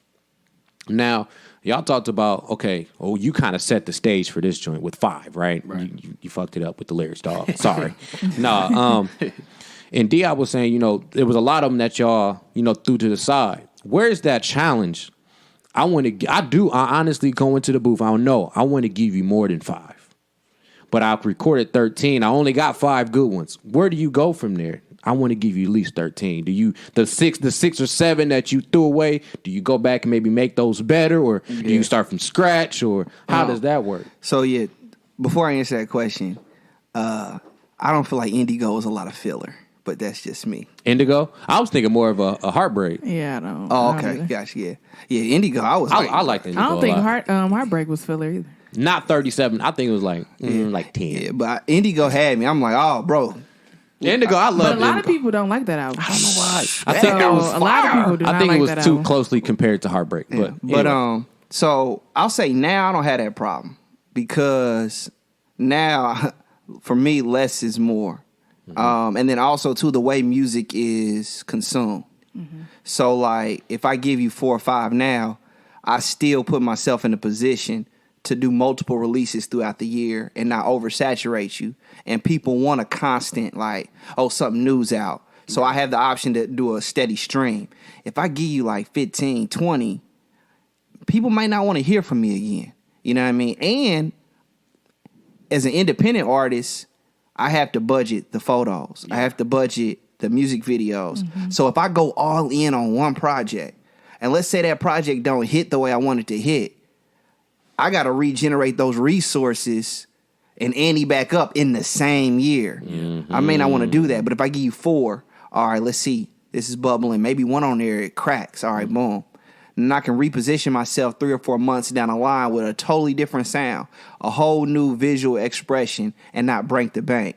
And then simultaneously, because like some people are just releasing singles just to see. Mm-hmm. So and those are easier to digest as a neutral audience. Because, I mean, you think about people's attention span these days. Yeah. As far as just the amount of shit that's being thrown at them on a daily basis. For you to drop a 20-track album and they already got 3 other albums coming out tomorrow that they got to peep. But on the other end of that, you hit 5 and you hit on all 5. I want more. Right. Correct. That's a good thing. That's for the next release. And I'm speaking of a consumer. Like, you give me 5 from that project, 5, boom. Yeah. And then after Miss Darling, I'm like, shit, I want more. I want some more of that shit. Yeah. So, like, you got 2 options. You either restream that, you know what I mean? Or you just, like, beat a nigga door down. But I think being able to build that demand and then deliver on it is critical. Yeah. You know what I mean? So I really feel like that's an advantage. And then also too, the thing about it is we don't do popular sound. So we don't just go in. It's not microwave. So I can't quickly find some loops or quickly write anything that may sound like the times. It's easier when you're doing songs like that, because then it's like making T-shirts. Versus, are you about to handcraft some shit? It just takes a little longer, so you don't kill yourself. Takes a little more. Yeah. Now I will say before this past few years, yeah, I wanted to hit you with 15, 16, 17, because I had a point to prove. Mm-hmm. You know what I mean? I'm about to flood you. Mm-hmm. I ain't got no point to prove. I'm gonna prove that I can make good music to myself. To yourself. Yeah. You know what I mean? Because streaming, I ain't making no money off of streams. Mm-hmm. I've made more money off of licensing music, grants, shows here and there than I've ever made off of streams. Yeah. So my whole worldview has changed. Mm-hmm. All right. If I'm a active artist, then how can I use that activity to leverage pots of resources in non-traditional ways? Versus I'm gonna play the streaming numbers game where I gotta do what? That's why they give you 30 songs. Because if you got 1,000, if you just have 1,000 fans that listen to each of those songs once, right? You got 30,000 streams and they just hit once. A few of those fans is going to listen to it 3 or 4 times. Now you at 10,000, 20,000 streams. And that's just with 1,000 fans. So they're going to give you a shit ton because they playing the numbers game, which is less about art, I feel like, and more about trying to make the numbers generate some revenue. Oh, shit. I just wondering on how that works, man, because, of course, as a consumer, us on the podcast, we do a podcast, but we consume music because we love music. Like sometimes you just want some more. For real. You be like, man, that wasn't enough. When the next one coming out? Like, And then that too might encourage people to go see them. Right. Like, I'm gonna go see the show. I was gonna say, part of me likes to hear that though. Part of me likes to hear you tell me that wasn't enough. Yeah. It takes a little more, huh? Do you immediately go back in the booth and be like, all right, we got to get something going, or do you still just pace it at that point? Let them suffer a little bit. Yeah, that's what I'm saying. For me, I don't make music based off of people saying they want more. Okay. I just gotta be in the mood. Right. Like you can ask Double A. I ain't wrote New Mistakes that I put out. That was written 2 years ago. I haven't really wrote a project in maybe a year and a half. When it hits me, I will. If it don't hit me, I'll just keep making beats. I guess that kind of go ahead. I was gonna say the worst feeling though is to know that you're forcing some shit. Correct. Yeah. It's you can hear it. It's like this is trash because it's not your best content. Yeah. Correct. You're just trying to get it done. And ICG, and my bad, you were asking about how we determined which were the 5. Part of it was we were making some shit to some of those other ones, and it was forced. It was forced or redundant. Right. And it's like, are we in a loop? Yeah. And there was one time where we just set like a month into we didn't do anything. Yeah. We just, I mean, we also had other shit going on, but goddamn right. Yeah. but that's okay though. At the same time, I think I go through that too. Like I haven't created anything in a very long time, Right. Yeah. And just going through life and just feeling like, okay, I got to reposition what I'm doing and why I'm doing it. Yeah. And I don't know if that was what y'all was going through, but I want my shit to be right. Like my cousin, she's a creator as well. She does clothes, and she always tells me that about myself. Like she admires that. Javon, you're not gonna do it if it's not right. Like if it's not like you envisioning it, or if it's not even close to your standard, you're not putting that out, and you don't care about what anybody else thinks. If it's not up to par, I'm not dropping it. because once it's out, it's out. Yeah, because once it's out, and then you put it out for anybody to judge, and you want that judge to be good, and you want to feel good about it. But I guess that does lead me to the question I wanted to ask you, Diop. How is your creative process? Like, what do you do? How do you set your stage, or what do you For production? for creatively? Really? Oh, gee. Well, first of all, I can't stop. So, like, even if I'm at the crib, you know, let me ask my partner. Sometimes I'm pacing, I'm plotting, I'm trying to conjure something up. So I'm just a creative being. And I think over the years, what keeps me going is, all right, something new. So I've done photography, I've done videography, I've done audio engineering, even though I was never good at it.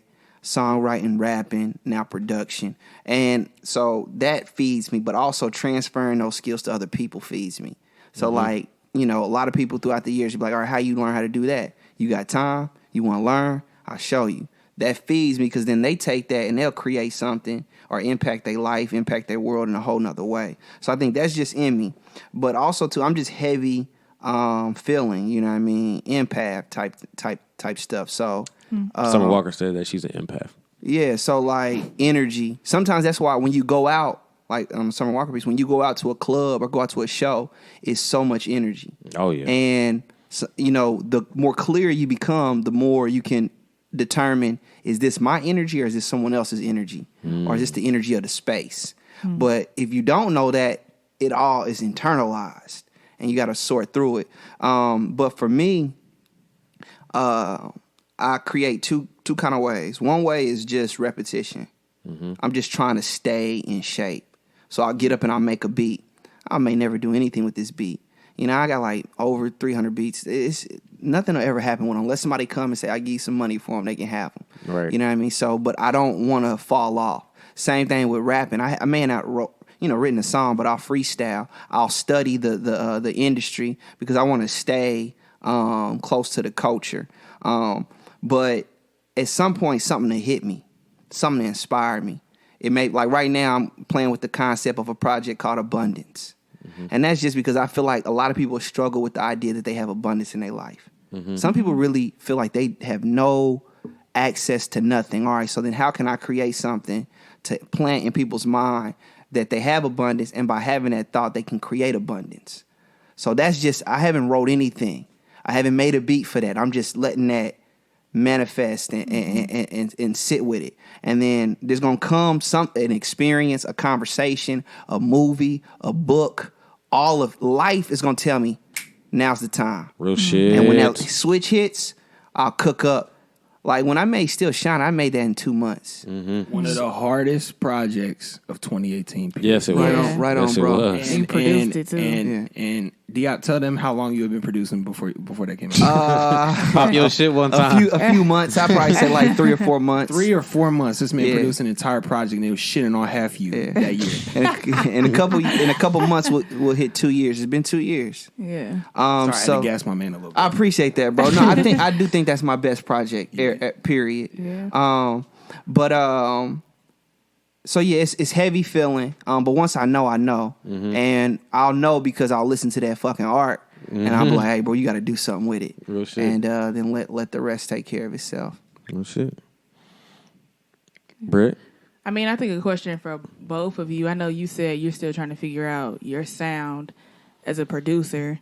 We talked before, and you talked about how you had that battle. Like, how did you both identify your sound and how you wanted to go about it? Yeah. Kind of like I touched on, my sound for this project was kind of derived from how Diop's beats were. And I mean, I don't know if Diop said this yet, but this was the first project he's ever been on the producer end of for somebody else. Correct. So, and I think that took some figuring out on my end as far as, how can I do it justice to showcase these in the right way, with showcasing my talent and, kind of meshing well with what he's got going on. Because, I've gotten feedback. I don't even know if I've told Diop this yet, but I've had people hit me like, so where was Diop? I didn't, I peeped, his verse on like the last track, but like, so what was Diop doing? I was like, motherfucker, he produced this shit. Like that's it. And then they come back with, yo, he produces? That shit was tight. Yeah. So I've gotten some of that. Like people don't even know that this man produces yet. Yeah. So what is so exciting to me? Are you kidding me? Bro, I'm not kidding you. What's exciting to me? I can tell you a little bit about that in a second. Yes, bro. What's exciting to me is that with our style of this, like we're both getting to educate people on what else we can do. Yeah, correct. For me, I mean, I'm rapping on it. People know I rap, but at the same time, I'm like, it's what else I can do stylistically. Yeah, because people, I mean, to me, I felt like How Soon They Forget. It was harder hitting. It was a little bit, all the production on it was kind of heavy. And I feel like I was able to kind of get away with sometimes, not that I think any of my verses were subpar on there, but I was able to kind of get away with meshing just with, the beat carrying me rather than showcasing my skill personally. And that might be why I didn't really care for that one as much. Right. I didn't feel like that was a double A joint. Right. I think that was a more of the sum of the parts. So with this one, stylistically, it felt like I was returning to why I fell in love with hip hop in the first place. You love to see it. It was great. And especially, I think my favorite song on it is top 5. Just because you was on there popping your shit. And just because that just beats like that, I've been looking for shit like that. It feels like for years. Top 5 reminded me of Year in Review. And I love that one too. But I felt a different connection because I know the person who made that beat. Yeah. And I feel like with that beat, Diop can kind of speak more on this, but like there was more layers to it originally. And top 5? I told it, and I was like, nah, like strip this. Yeah, we stripped it down. Before you go, and this might lead into another question too that I have for you, but that beat, top 5, it took me all the way back to a Currency rapped on that beat before. What is that sample? Bro, I wish I could tell you, man. I made so many beats. It's okay. That one is, I think it's something, I can't tell you, something Asian maybe. So I know he's rapped on that, and I was like, "Wow, I love this sample." Yeah, and I was like, "Oh, that's tight." But to your point, I could tell that it was stripped down. Yeah, because it sounded a little bare, but it was still enough in there for what you to work with. Though. Yeah, that was the goal. I took layers off. Yeah, when I told Diop, I was like, I want a beat where you're almost just kind of looping some shit for me, and then it builds as I rap. So, and I think I love that. I think that may be the song on there. But that leads me to my question then for you, Yop. I wanted to ask you, what are some of your musical influences? This is like the one you probably get in every interview, but what are some of your influences though? Musical influences, and what question did you have? Yes, your sound. How are you? How are you figuring out your together. sound? Yeah. Okay. So musical influences. Favorite rappers: Andre 3000. Let me see. But I grew up listening to Outkast. I grew up listening to a lot of Hove, Nas, Pac. And then if we fast forward in time, of course Kendrick, of course Cole, Crit. If we talking about producers, Manny Fresh, Kanye, Just Blaze. Those are songs you don't hear off. Manny Fresh, Just Blaze. Yeah, I like a lot of them. I like, and if we fast forward, I like Metro Boomin a lot. I like Kenny Beats a lot. I like Mad Lib. I like Tyler the Creator.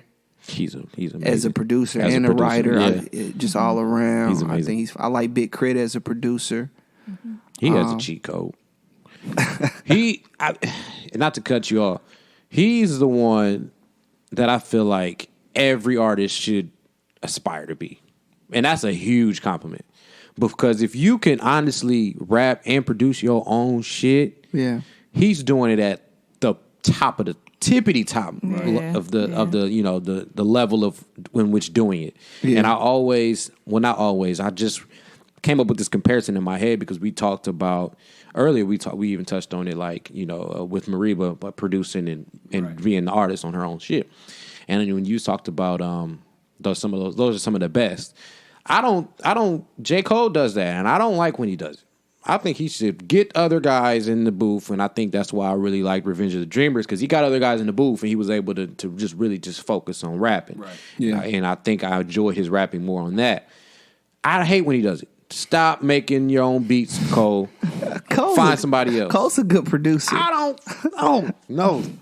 Crit is the person that does it right to me. That's just my opinion. I don't know. But But no, like with some of your with the way you put the beats, I get a Kanye feel. And this is not a slight or nothing, but I would say Kanye's a little bit more complex. He has a little bit more layers, but I can tell because the sample is very prominent, and it's like almost in the forefront of the beat. And I appreciate it too because a lot of the beats that you've sampled or that you put together and you've used samples on, I've known all of them. And it feels good to like know where it comes from. And you kind of get that feeling, you know. Kanye's light years ahead, and I think as a producer, he's past a producer now because now he curates live instruments. But the next level in terms of if I'm looking sound, it kind of goes both. When I first started producing, I was like, y'all have heard the Fabulous Soul tapes, right? Yeah, for sure. I love those beats. But then I was like, why I love those beats so much? Well, that's old Kanye. That's what those sounded like. So I was like, you know what? I'm going to try to master chopping and looping samples. That's all I wanted to do. So I started off trying to just figure that out. And I think I got a pretty good handle on that. The next level is, all right, how do I use different MIDI instruments? Kanye can use synths.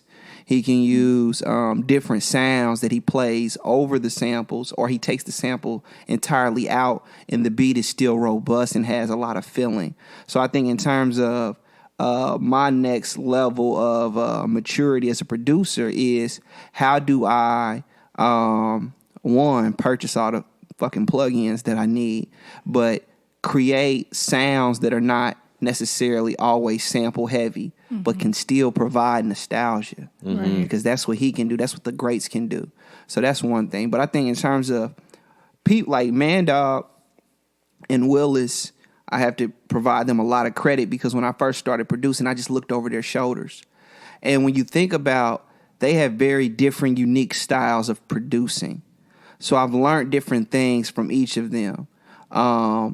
Mandog can take some of the most obscure samples and make something. He's more of a composer. It's like, bro, what in the hell did you do here and how did you do it? And you just go into the mad mind of Mandog and he can show you how to use different tools, which I've learned from him. Willis produces and everything is clean and timely. And he never misses any piece in that realm. And he can also sample and turn samples into things that you don't know that they're sampled. He'll mask it and hide it. He did the one joint for you. He said he got the sound from Gallagher. Yeah. Oh, just on discussion. From, oh my god! I said what? What exactly? And then you hear it, you play it back. You're like, wow! I didn't even catch that. He got it and sped it up and flipped it. Yeah, he flipped that. He tore that shit up. Willis and Mandog, man. I don't think we've talked about them enough throughout this process because I mean they're just critical. I know they've meant a lot to Diop and his journey in production, but they've meant a lot to me as well, just as far as inspiration goes. I mean, Willis mastered this whole thing, mixed and mastered it, shot the cover. Yep. Like you talk about somebody who's their own team. I mean, Willis does it all. Yeah. Mandog is just like Diop said. He half the time you wonder where he's going with something, and then it just turns into gold. It's like, whoa, this is fire. He makes something out of nothing. But just to wrap up, I think my sound right now, I love music from the 70s. So I'll go and sample things from the 70s. Yeah. I love 808s. It has to have an 808. Got to. So I think those two are critical to my sound. And I do all my own drum patterns. So that's tight. Some people will go and sample drums. You're right. I'm not no knock against that, but for me, like if there's drums on it, I made that drum pattern. You know what I mean? Each and every time. Love to see it. So that's what I would say my sound is today. But we'll see what's popping a year from now because also sounds and the waves change. And as a group, we start to veer towards whatever we being pulled in terms of the sound. That's fire. Yeah, that's fire. Go ahead. Double A, what would be your, if you had to, I know it's probably hard, but if you had to say, or if you have to give or recommend rather an album to someone who hasn't heard of you before, is not familiar with your sound, what album would it be? Ooh, that's tough. I want to say, I mean, obviously, like I made this comment before that as an artist, our last shit, in our minds is our best shit. Right. So, I mean, I would want to say it takes a little more, just because I feel like I'm rapping better on that than I have before. Yeah.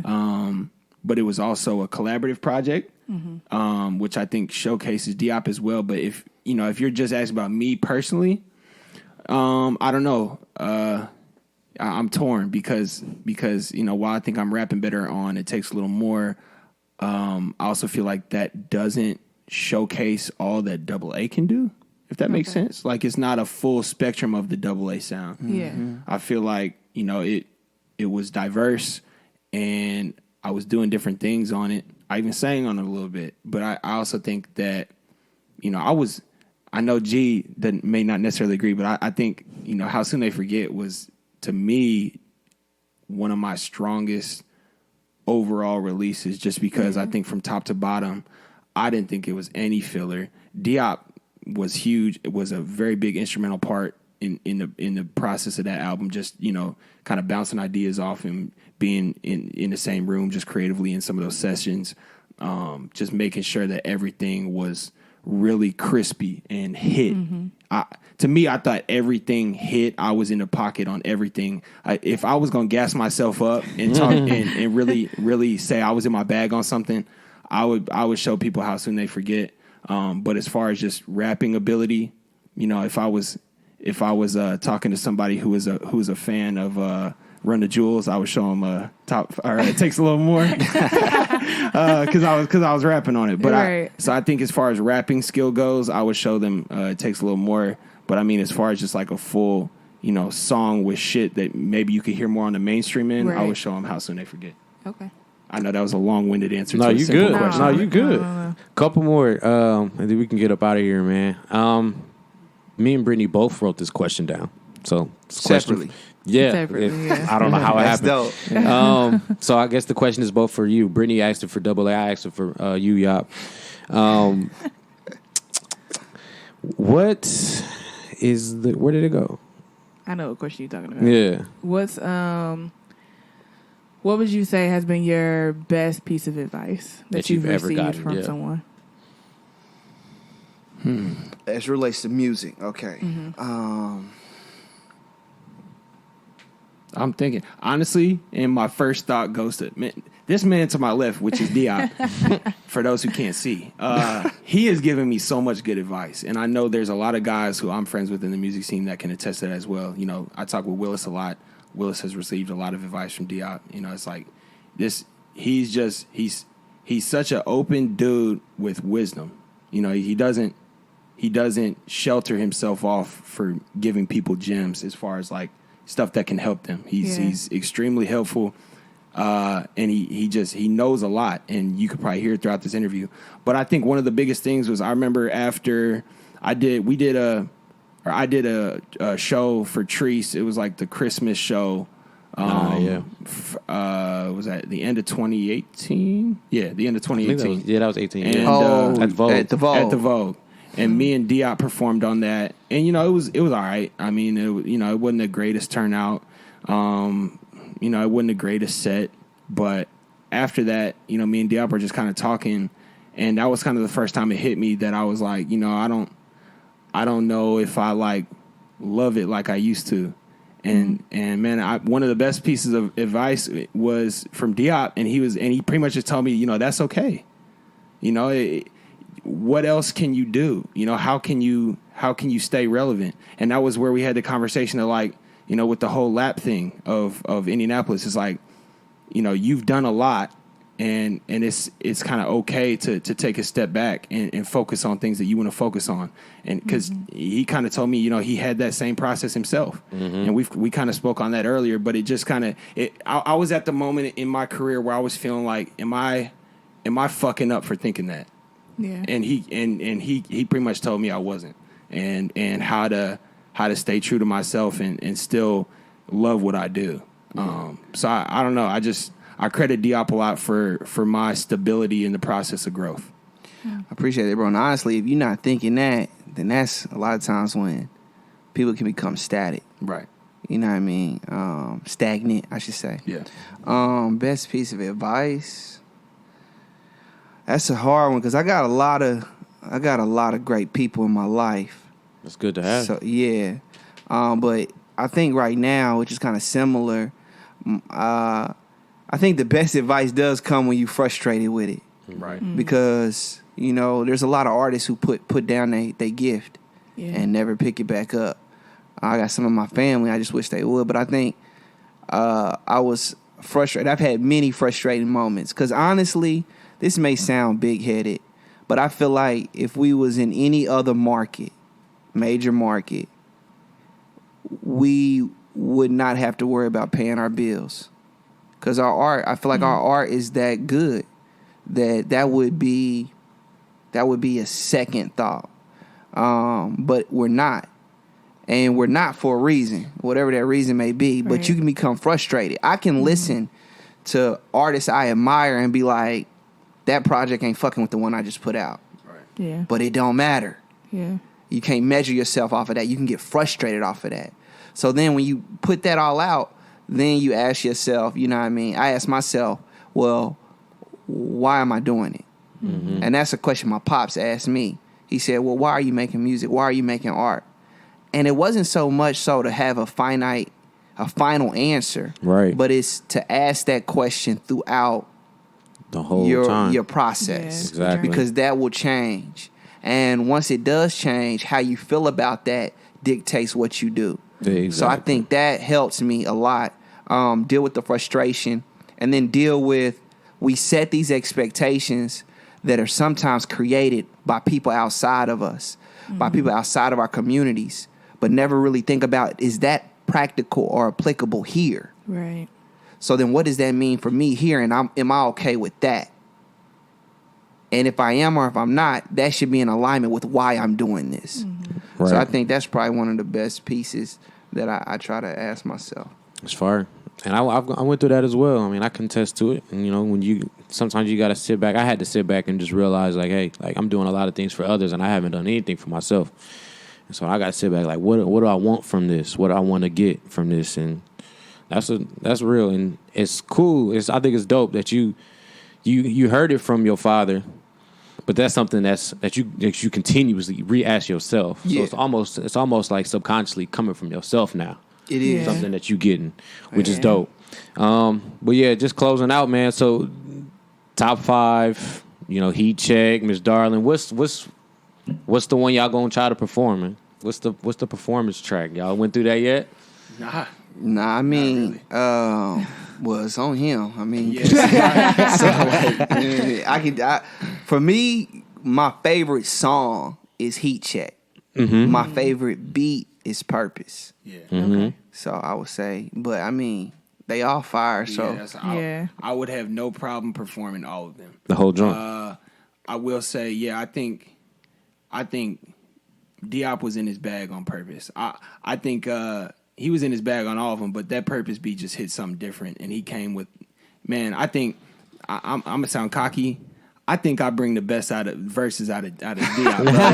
every song. So now we gotta go back and look through. Every song I make with this man on it, man, he spazzes on the goddamn verse. And that's not to say all his other verses are not good, because they are. But Double A runs up here. Like his pace, his motor, you run fast. Yeah. Generally, I'm chilling. I'm cool. I'm in cruise control. But when you run it with somebody, you're smooth, right? when you run it with somebody that has that energy, at least me, I feed off energy. So what do? I pick my pace up. Yeah. I'm a little more assertive, a little more, at it. And so, yeah, you definitely bring out a different version. I'm also biased. It's my song. I got to think it's tight. But nah, man, Diop, I think we could perform all of them. I will say what we have talked about is making visuals to a couple of them. Correct. That's dope. So stay tuned for that. Mm-hmm. But man, I can't wait to perform some of these. What do y'all think would hit on a performance? I'm more interested, less from us, but more from the audience. Yeah, that Heat Check's gonna go. Yeah, it's gonna go. That's gonna be the one I think. Heat Check. I would love to hear top 5. Yeah, I'm about Darling. to say start a show with top 5. Yeah. Set the mood. Yeah. Slide right into Heat Check. Yeah. Maybe, I don't know. I've been to a countless number of your shows.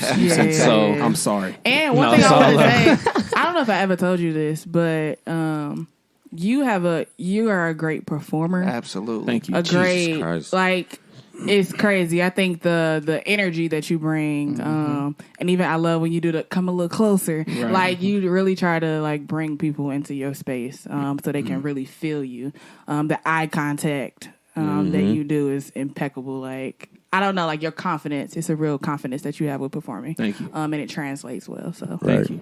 You're welcome. So to wrap things up, what's next for y'all? Y'all got anything coming up next, or working on anything? Just letting it bubble a little bit. What's next? I'm kind of letting it bubble a little bit. I don't know about Diop. It was funny, me and Diop, I forget when we were even together. Or maybe it was because when we were doing the shoot for the cover, we were kind of chopping it up. I was like, yeah, what you been, got any more beats made lately? He's like, man, I ain't produced shit. He just been, sometimes that's cool though. And that's all right. Like we were talking about earlier, sometimes it's got to come to you. You don't want to force nothing. Obviously, he can make something to stay up on his craft, but like sometimes, we kind of want to soak things in. So for me, no, I know Diop kind of touched on some projects and stuff he's working on, but yeah, for me, I'm kind of soaking it all in. No, man, we got the grand reopening. I was about to say, and not to shout myself out too much, but yeah, I'm focused on getting the shop back up. So yeah. Excited for that? Yeah, man. Let's see, coming up, I know for sure. Me and Sizzle, my lady, we got an EP coming. Spring, maybe before spring. She's very talented, man. Yeah, she can sing her ass off. So we're gonna be dropping that. We've been recording that. Cop a hoodie. Oh yeah. Oh shit, them hoodies you put. Yeah, that's. I'm gonna need one of them Jones, bro. I'm gonna hit you. That's another thing we got coming. Designed by her. So the 20th of this month, those will release. So that's one thing. I'm gonna spend a lot more time creatively on the Flex Forever brand in a way different way than I have before. Because it excites me, and I have a partner to help me get it done, which is new. But I'm plotting on some EPs because as a producer, I can do that while simultaneously having hands in other projects versus being the full face of a project. Right. So me and Paper have been throwing around the idea of having a collab EP and King Diere.